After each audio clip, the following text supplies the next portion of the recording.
안녕하십니까. 주가의 다빈치 코드 재무제표를 진행하고 있는 정재학입니다. 저번 시간에는 상장 폐지 종목인 포휴먼에 대해서 설명을 드렸는데요. 오늘은 시가총액 상위 종목인 포스코 캠텍에 대해서 설명을 드리도록 하겠습니다.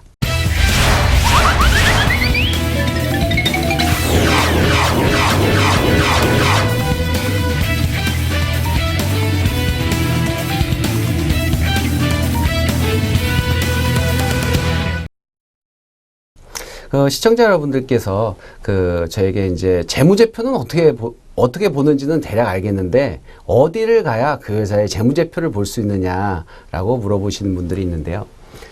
네이버에서 전자공시를 검색을 하시면 금융감독원의 전자공시 시스템에 들어가실 수가 있습니다. 전자공시로 해서 들어가시면 회사의 각종 공시사항과 재무제표, 외부감사 보고서를 보실 수가 있습니다. 여기를 한번 클릭을 해보도록 하겠습니다. 그렇게 되면 금융감독원의 다트라는 전자공시 시스템에 들어가게 됩니다. 그래서 회사의 종목이나 코드를 여기다 기입을 하시게 되면 일정 기간에 회사의 공시사항이라든가 외부 감사사항, 거래소 공시, 주요 사항 보고 등을 보실 수가 있습니다. 대부분 이제 이번에 한번 포스코 캠텍으로 해서 검색을 한번 눌러보도록 하겠습니다. 포스코 캠텍으로 해서 2010년부터 2014년까지의 정기 공시를 클릭을 해보시면 이러한 해마다의 회사의 사업보고서가 나옵니다. 이 사업보고서를 보면 회사의 영업 부문별 매출이라든가 매입이라든가 그 자회사에 대한 그 관리 방법이라든가 자회사의 순자산 현황 같은 것까지 모두 다 나와 있습니다. 그리고 감사 보고서까지 다 보실 수가 있습니다. 그래서 여러분들이 궁금하신 부분들은 이렇게 전자공시에 들어가셔가지고 검색을 하셔가지고 재무제표를 제가 말씀드린 부분들이 다 그 안에 표현이 되어 있습니다. 잘 이해가 안 가시더라도 한 번씩은 보시고 여러분들이 자산이나 부채, 그다음에 현금이 얼마다라는 부분, 단기 순이익이 났는지, 단기 순손실이 났는지의 부분에 대해서는 이해를 하실 수 있는 부분이라고 생각이 됩니다. 다음에 보시면 아까 그 부분에서 사업보고서 부분을 클릭을 하시면 이렇게 회사의 개요서부터 감사보고서, 심지어 연결감사보고서, 그리고 회사의 정관까지도 보실 수가 있습니다. 이러한 부분에서는 또 모든 회사를 다 보실 수 있는 게 아니고 회사 자산규모 100억 이상의 회사는 상장사가 아니더라도 사업보고서를 보실 수가 있습니다. 그래서 굳이 여러분들이 보시면은 그 회사의 재무제표를 보시려고 하는데 돈을 주고 보시는 게 아니라 공익을 위해서 전자공시를 통해서 보실 수가 있습니다.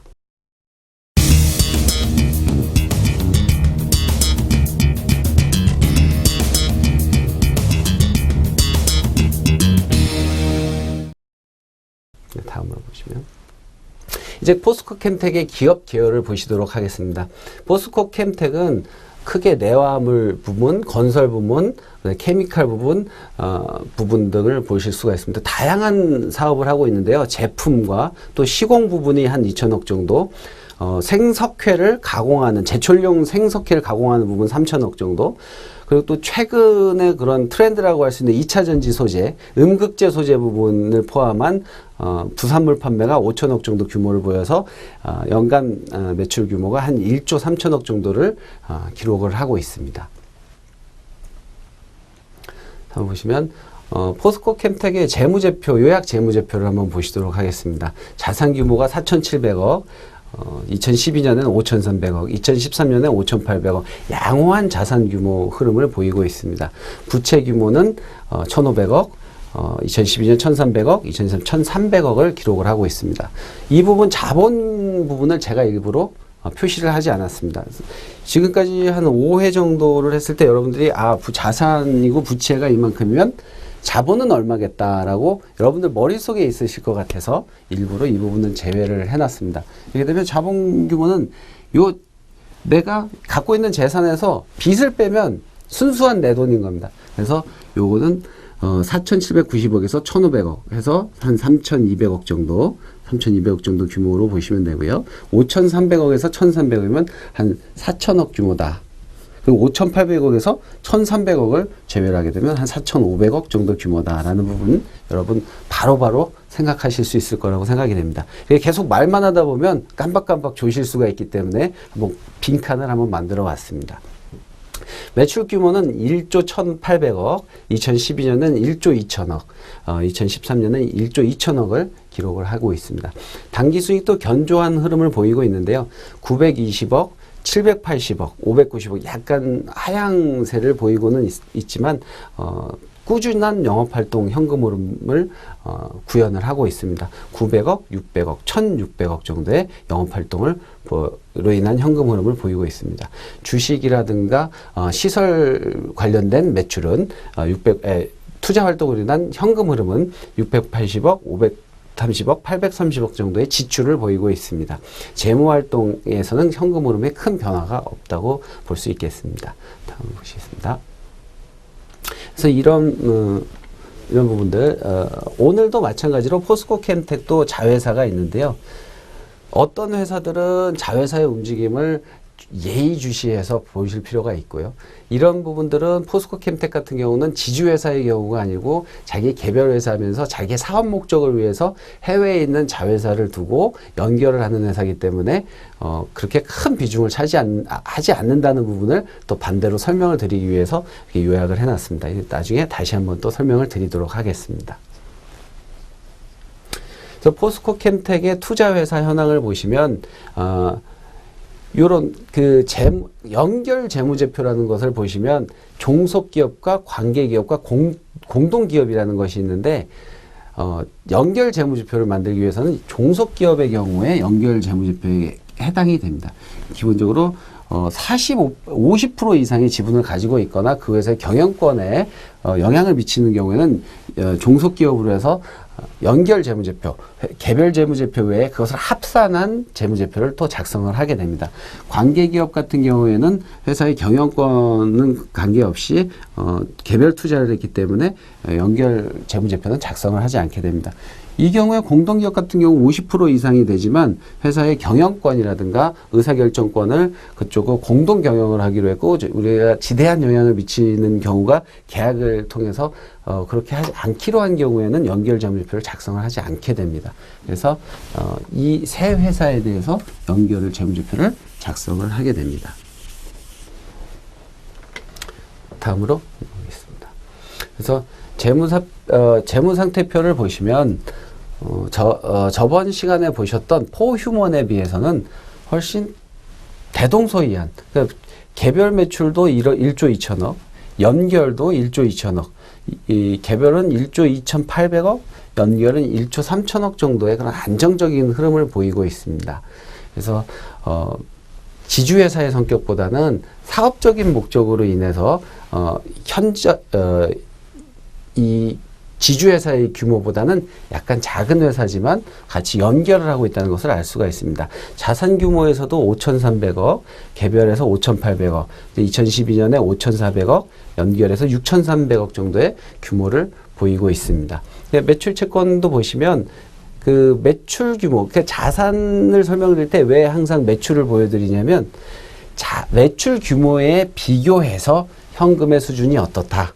매출 규모에 비례해서 매출 채권의 수준이 어떻다라는 것을 판단하시기 위해서 항상 자산인 부분을 살펴보더라도 매출을 같이 보셔야 되는 부분이 있습니다.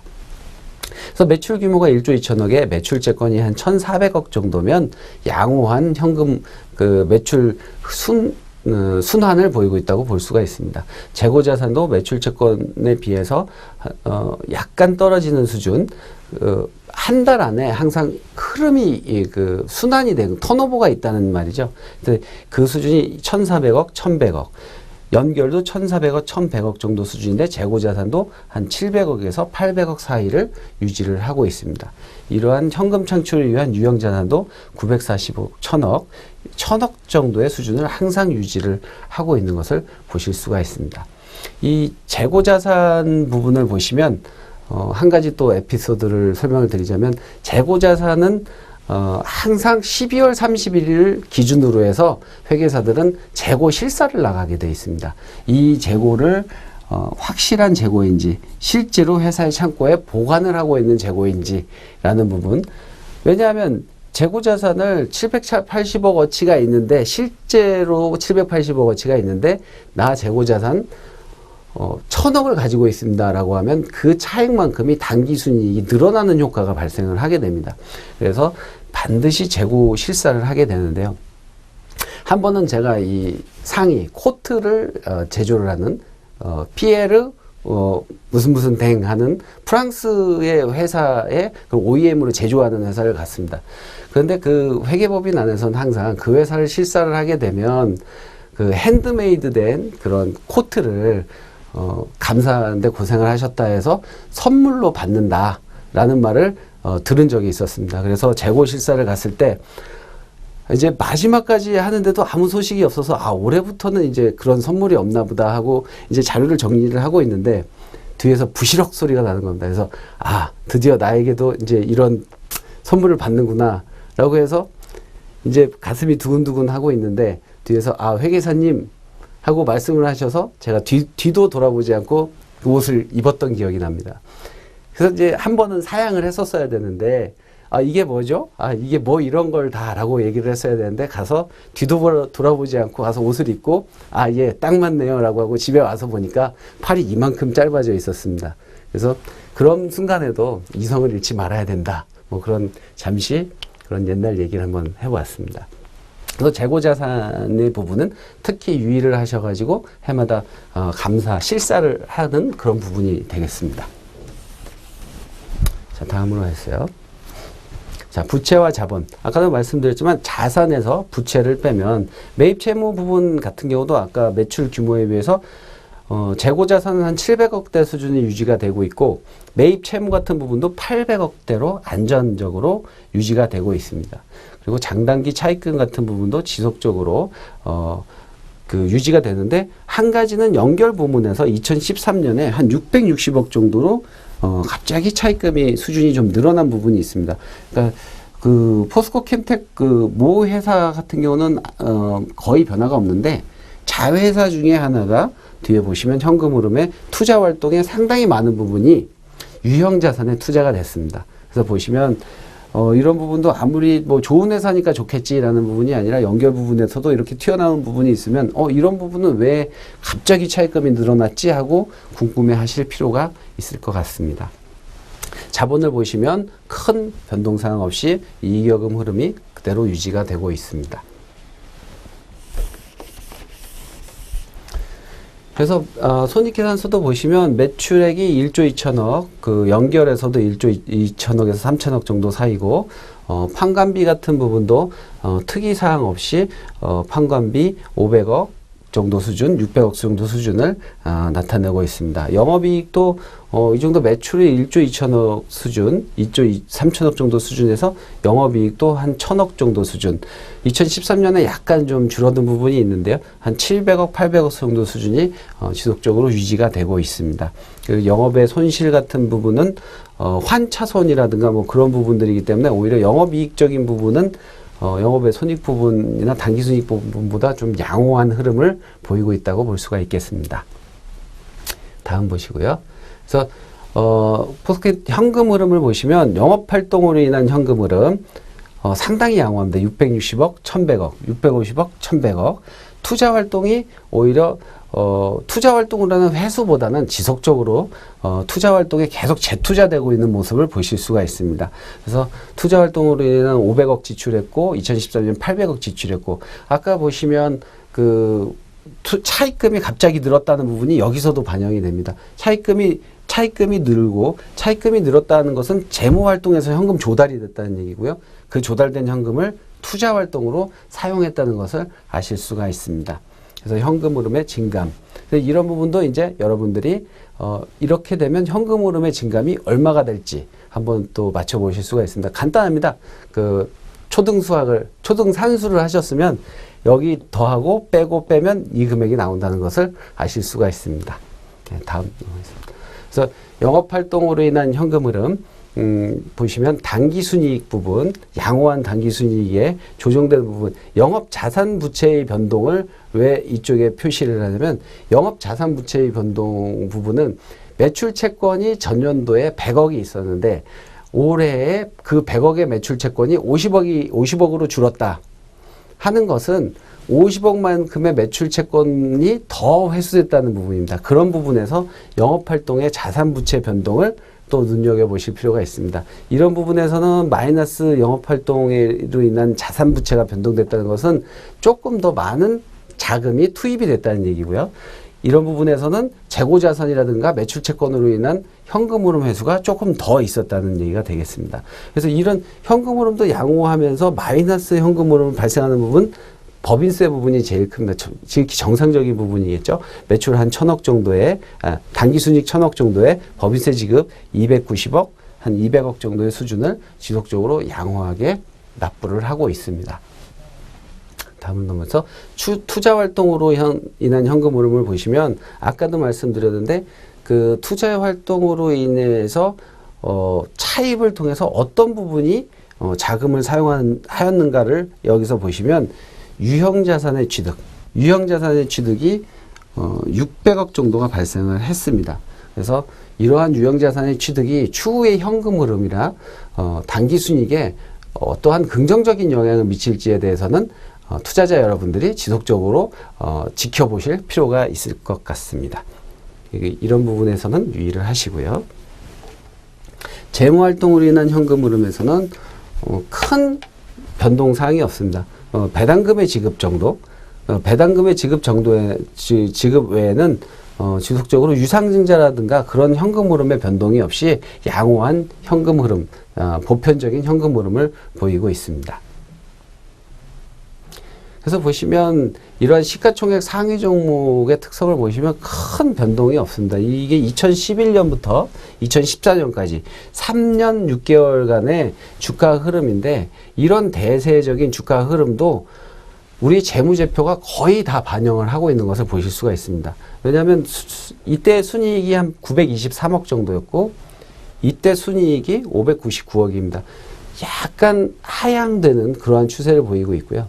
그런 추세를 보이고 있는 그런 추세를 정확히 어느 정도는 예측을 가능하게 하고 있는 것입니다. 2011년 실적이 1조 1000억, 순이익이 923억, 2012년 실적이 1조 2900억, 순이익이 785억,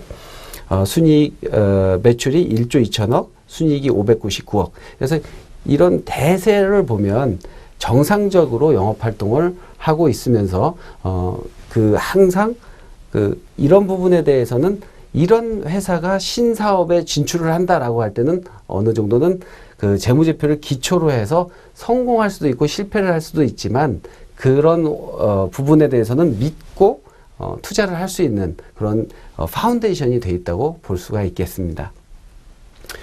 그래서 아까 그 재무제표 부분, 연결 재무제표 개념의 이해를 정리를 하면서 설명을 드리자면 우리가 모회사 부분, 그 저번 시간에도 말씀을 드렸던 그 모회사 부분과 그 자회사 부분을 합한 부분이 연결 재무제표인 것입니다. 그래서 매출을 우리 포스코 캠텍 같은 경우는 이 반대의 경우에 모회사가 매출이 400억 규모, 자회사가 매출이 한 100억 규모가 돼서 자회사의 매출 규모가 모회사의 매출 규모라든가 재무제표를 흔들지 않는 안정적인 구조였지만 이러한 지주회사의 경우에는 반드시 자회사의 재무제표를 같이 합산해 놓은 그런 모회사 자회사 연결 재무제표를 보실 필요가 있겠습니다. 그래서 매출 100억, 매출원가 50억, 매출채권 50억, 지분법 이익 200억, 그래서 당기순이익이 250억인 이런 회사의 경우에는 이 이익의 질을 반드시 살펴보셔야 됩니다. 매출이 400억이고 자회사 매출이 400억이고 자회사 매출원가가 200억, 자회사 당기순이익이 200억일 때 매출채권이 400억인 경우에는 상당히 위험한 모양새를 보인다고 할 수가 있겠습니다. 매출이 400억이고 그 매출이 전부 다 매출채권에 묶여 있는 것입니다. 이런 경우에 개별 재무제표만 보시면 매출 100억에 당기순이익이 250억이나 되는 훌륭한 회사다라고 판단을 하시겠지만 연결 재무제표를 보시면 매출이 400억, 매출원가가 150억, 그 중에 대부분이 매출채권으로 묶여 있는 단기순이익을 시현한다는 것을 확인을 하실 수가 있습니다. 그래서 이런 부분에 대해서는 모회사의 단기순이익 부분, 자회사의 매출채권 부분 같은 것을 다 확인을 하셔서 합리적인 의사결정을 하실 필요가 있는 것입니다. 자, 저번 시간과 이번 시간에는 연결 재무제표의 필요성에 대해서 설명을 드렸습니다. 합리적인 여러분들의 의사결정에 많은 도움이 되시기를 바라겠습니다. 이상으로 마치도록 하겠습니다.